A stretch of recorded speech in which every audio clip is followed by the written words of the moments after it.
Revelation 20:14 reads, "Then death and Hades were thrown into the lake of fire. This is the second death, the lake of fire."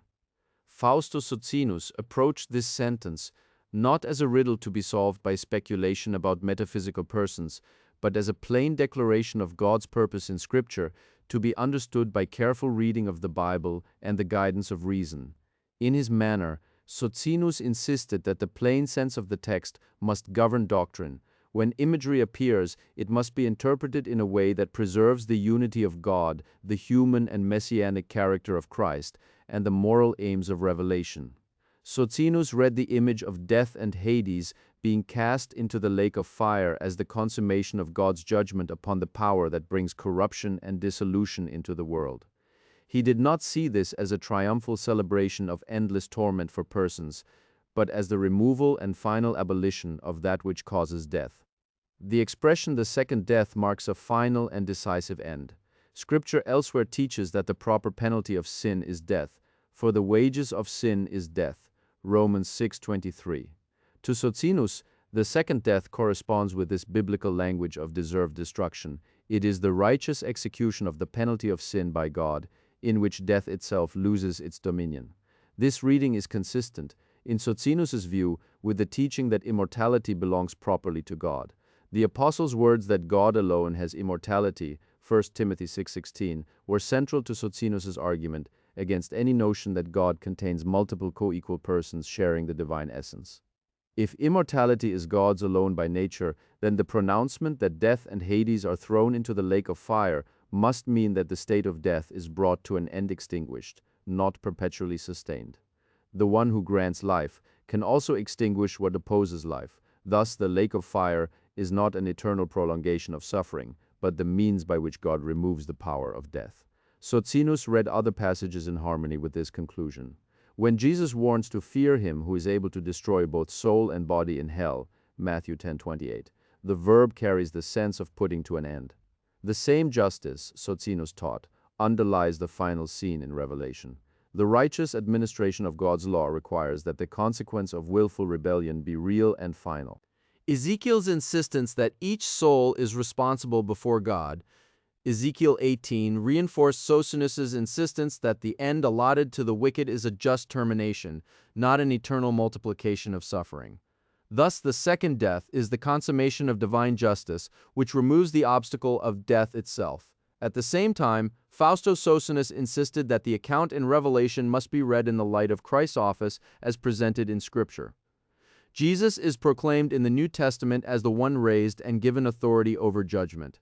The fourth Gospel records that the Father has given the Son authority to execute judgment, John 5:22-27, and Hebrews speaks of Christ sharing in the nature of humanity, that by his death and resurrection he might loose those who were held in the fear of death, Hebrews 2:14-15. Socinus used passages like these to show that Christ's role is instrumental and mediatorially appointed. He is the Messiah, the Lord whom God has exalted, not a second, independent God.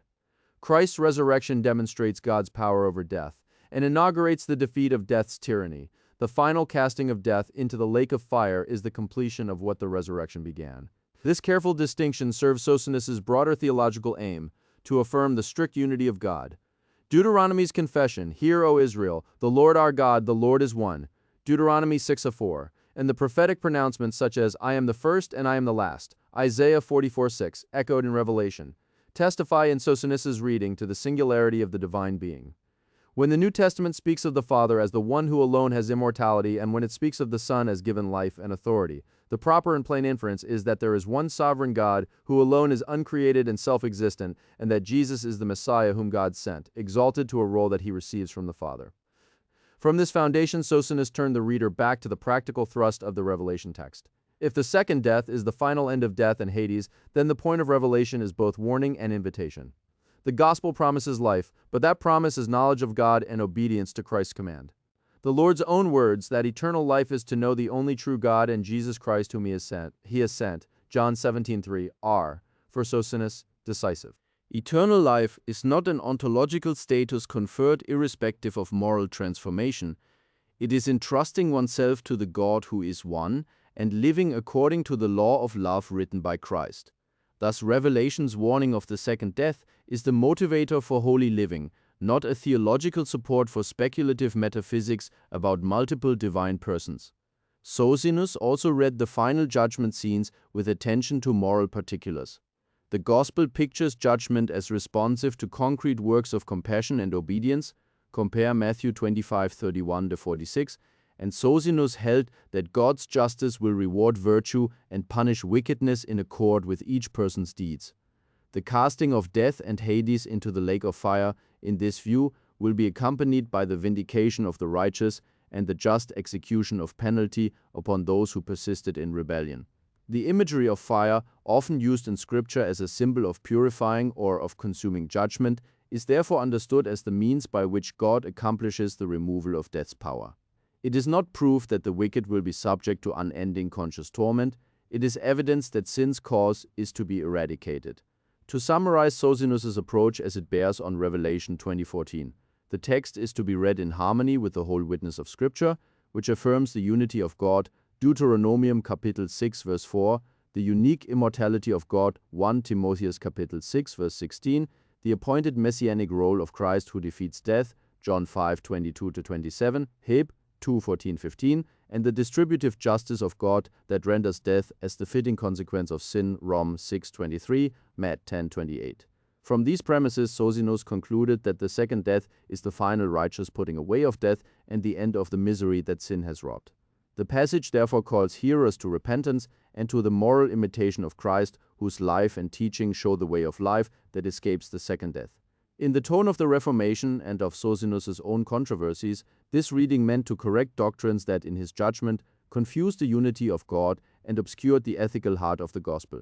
Revelation's dramatic language, when rightly understood, leads away from metaphysical puzzles and toward a sober summons to know the one God, to follow the Lord Jesus as the divine envoy and moral exemplar, and to live so that the promise of life, true knowledge of God, may be realized rather than lost, to the end that Scripture calls the second death.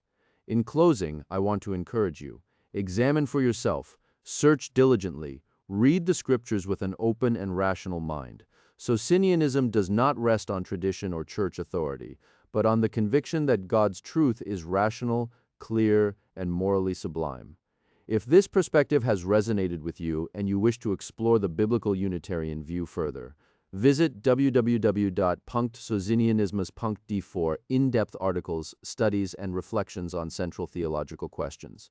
If this video has been helpful, please support this work with a like and subscribe to the channel so you never miss another contribution on the unity of God, the teaching of Jesus, and the rational interpretation of Scripture. Until the next video.